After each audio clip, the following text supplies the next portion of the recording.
বলেন, ইমানদার বান্দার কাছে যখন মৃত্যু উপস্থিত হয়ে যায়, ইমানদার যখন আখিরাতের দিকে রওনা হয়, অসংখ্য অগণিত ফেরেশতা ইমানদারকে স্বাগত জানানোর জন্য, তার আত্মাটা স্বাগত জানানোর জন্য ওই মুমূর্ষ ইমানদারের কাছে উপস্থিত হয়ে যায়। আমরা বসে থাকি না পাশে গিয়া, খালা ফুফু সব গিয়ে বসে, মামা আত্মীয় স্বজনরা সব গিয়ে বসে থাকে। যদি ইমানদার হয়, খাঁটি মুমিন হয়, আমরা তো পাশে বসা, আমরা তো জানি না তার আশেপাশে অসংখ্য অগণিত ফেরেশতারা মাহুম কাফনুম মিন আকফানিল জান্নাহ ওয়া হানুত, জান্নাতের সুগন্ধি আর কাফনের কাপড় নিয়ে অসংখ্য অগণিত ফেরেশতারা ওই ইমানদারের পাশে বসে যায়, তার আত্মাটাকে এই কাফনের কাপড়ে পেঁচায়া আল্লাহর কাছে নেওয়ার জন্য। একটু ভাবেন তো, কিছুক্ষণের জন্য আমরা সবাই যে আমার মৃত্যুটা কেমন হবে, যদি ভাবেন যে আমার মৃত্যুটা কেমন হবে, এমন হবে তো যে কাফনের কাপড়ে, জান্নাতি কাফনের কাপড়ে পেঁচায়া উপরে নিবে। ভাবেন, খুব কঠিন ভাববেন, জানলা এমন হবে তো। যদি না হয় তাহলে আমি ধরা খেয়ে গেলাম। আসার পর সবাই বসে থাকে, হাদিসের মধ্যে আসছে তার আশেপাশে বসবে কতটুকু, মাদ্দা বাসরিহি, তার দৃষ্টি যতটুকু পর্যন্ত যায় মুমূর্ষ ইমানদারের, ততটুকু পর্যন্ত দুইটা সারি হয়ে ফেরেশতারা বসেছে। সুম্মা জাআহু মালাকুল মাউত ইনদা রাসিহি, এরপর মালাকুল মাউত তার মাথার কাছে আসে। মালাকুল মাউত বলেন কে? এটাই বলবেন এখন থেকে সবাই, এটাই বলবেন, বলবেন মালাকুল মাউত। বলেন আত্মা নেয় কে? আবার বলেন আত্মা নেয় কে? এটাই বলবেন। কুল্লিয়া তাওয়াফাকুম মালাকুল মাউতিল্লাযী বুকিলা বিকুম, তোমাদেরকে মৃত্যু দেয় যে মালাকুল মাউত, মৃত্যুর ফেরেশতা, আল্লাযী বুকিলা বিকুম, যাকে তোমাদের জন্য নিযুক্ত করা হয়েছে। বলেন মালাকুল মাউত কে? তো তিনি এসে যায়, উপস্থিত হয়ে যায়, মাথার কাছে বসে। বসার পর ওই ইমানদার বান্দার আত্মাকে সুন্দর করে বলে, আইয়াতুহান নাফসুল হামিদা, হে প্রশংসনীয় আত্মা, উখরুজি, তুমি সুন্দরভাবে বের হয়ে আসো।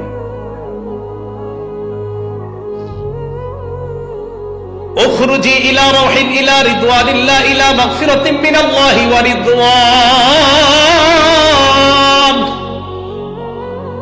বের হও সুগন্ধির দিকে, আল্লাহর সন্তুষ্টির দিকে। ওয়া মাগফিরাতিন মিনাল্লাহ, আল্লাহ তোমারে মাফ করে দিয়েছে।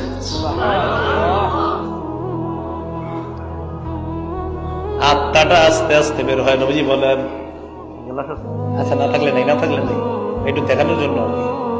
সিলু কামা তাসিলুল কতরাতু মিন ফিস সিকা, এই দেখেন গ্লাসের পানির ফোঁটা, শেষের ফোঁটাগুলো আস্তে আস্তে পড়ে না, একটু একটু থাকলে। তাসিলু কামা তাসিলুল কতরাতু মিন ফিস সিকা, পানির ফোঁটাগুলো যেমন আস্তে আস্তে সুন্দরভাবে বের হয়, ইমানদারের আত্মাটা মালাকুল মাউত সুন্দরভাবে বের করে নেয়।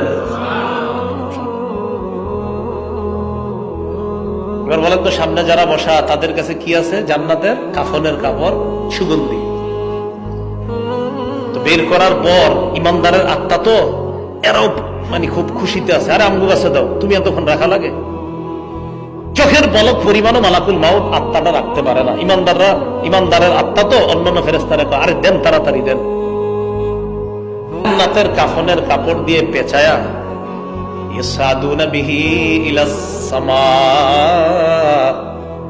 আসমানের দিকে রওনা হয়। হাদিসের বর্ণনা, আত্মা আসমানের দিকে নিয়ে যখন রওনা হয়, যতগুলা ফেরেশতাদের সামনে দিয়ে আত্মা বহনকারী ফেরেশতারা যায়, সমস্ত ফেরেশতারা ওই আত্মা বহনকারী ফেরেশতাদেরকে স্বাগত জানায় আর বলে, যাও যাও, উপরের দিকে যাও।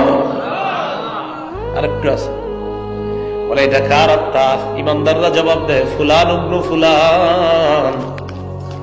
এটা হুজুর আপনার এলাকার নাম জানি কি? আচ্ছা, বড়নগর সোনারগাঁ, সোনারগাঁ নারায়ণগঞ্জ, অমুকের সন্তান, অমুকের আত্মা।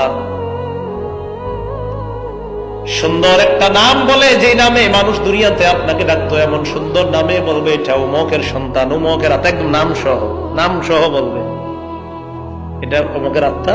ওই যে অমুকের নারায়ণগঞ্জের আব্দুর রহিমের ছেলে আব্দুর রহমানের আত্মা নিয়ে আল্লাহর কাছে যাইতেছে। তো ঘটনা হলো তোমরা কেমনে জানলা এনে যে ইমানদার আত্মা খোলা না তো পেশাব, এরা জানলো কেমনে এখানে যে ইমানদারের আত্মা? এরা বলবে এই আত্মা থেকে এমন সুগন্ধি বের হয়েছে যেই সুগন্ধির কারণে আমরা বুঝতে পারছি এটা ইমানদারের আত্মা। এত সুন্দর ঘ্রাণ পৃথিবীর অন্য কোন ঘ্রাণের মধ্যে আমরা পাই না। বলছিলাম একটু চিন্তা করেন যে আমার আত্মাটা আসলে কি হবে। প্রথম আসমানে যায়, এইভাবে আসমান করতে করতে যতগুলো আসমান আছে সব আসমানের ফেরেশতারা স্বাগত জানা একদম উপরের আসমানে যাওয়ার পর আল্লাহ পাক রব্বুল আলামিন বলে থামো, উকতুবু কিতাব আবদি ফি ইল্লিয়িন। আমার যেই বান্দার আত্মা তোমরা নিয়ে আসছো এই বান্দার আমলনামা ইল্লিয়িনের মধ্যে তোমরা লিপিবদ্ধ করে দাও। জান্নাতি একটা জগতের নাম হলো ইল্লিয়িন, এই ইল্লিয়িনের মধ্যে বান্দার আমলনামা লিপিবদ্ধ করে দাও। বুঝছেন? দেহ কই? দেহ জমিনে, আত্মা উপরে, দেহ জমিনে। এখন দেহরে আমরা কবর দিব, তো দেহটারে যখন কবরের কাছে নিয়ে যাবো আমরা, আরো ফেরেশতারা কবর পর্যন্ত দাঁড়ায় আছে, হযরতকে স্বাগত জানায় জানায় কবরে নিয়ে যায়। ইমানদার তো কবরের মধ্যে রাখার পর আত্মা কই? এবার আত্মা আল্লাহ ফিরিয়ে দিবেন, যাও তার দেহের মধ্যে ঢুকায় দাও। এখন তো ফেরেশতা আসবে দুইজন,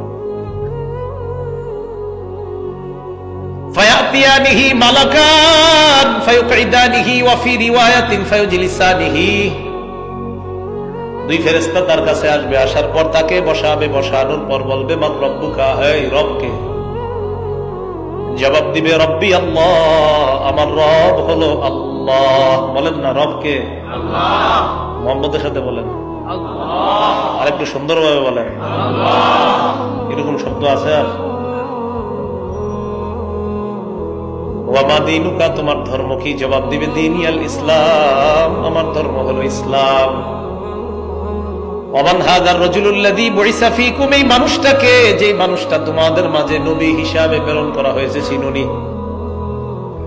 তিনি জবাব দিবে হাযা মুহাম্মাদুন সাল্লাল্লাহু আলাইহি ওয়াসাল্লাম, তিনি হলেন মুহাম্মদ সাল্লাল্লাহু আলাইহি ওয়াসাল্লাম। এই কথা বলার পর আল্লাহ বলবে প্রশ্ন করার দরকার নেই, আন সাদাকা আবদি, আমি সত্যায়ন করলাম আমার বান্দা যা বলছে সত্যি কথা। বলেন আমরা হেরে কি পরায় কবরে রাখছি? কি পরায়? নাকি পাঞ্জাবি কাফনের কাপড়? আল্লাহ পাক রব্বুল আলামিন বলবেন এক কাজ করো, আফরিশুহু মিনাল জান্নাহ। বান্দা মাটির মধ্যে কেন থাকবে? কবরের মধ্যে জান্নাতের বিছানা বিছায়া দাও। ওয়ালবিসুহু মিনাল জান্নাহ, মানুষ কি একটা কাপড় দিয়ে দিছে, জান্নাতের পোশাক পরায়া দাও। ওয়াফতাহু লাহু বাবান ইলাল জান্নাহ, জান্নাত পর্যন্ত কবর থেকে একটা দরজার ব্যবস্থা করে দাও। অন্য বর্ণনা আসছে নাজ নেয়ামত গুলা দেখবে, দেখার পর হঠাৎ দেখবে হুররা নাচানাচি করে, এর মন চাইবে ধরতে, ভাই থামো, নাম কানাউমাতিল আরুস লা ইউকিজুহু ইল্লা আহাব্বা আহলিহি, ঘুমাও, বাসর রাতের দুলার মতো ঘুমায়া থাকো, এখন না। তোমাকে তোমার প্রিয়তমা যেমন জাগ্রত করেছিল, এখানে তোমার প্রিয়তমা নাই, আমি আল্লাহ তোমাকে জাগ্রত করব।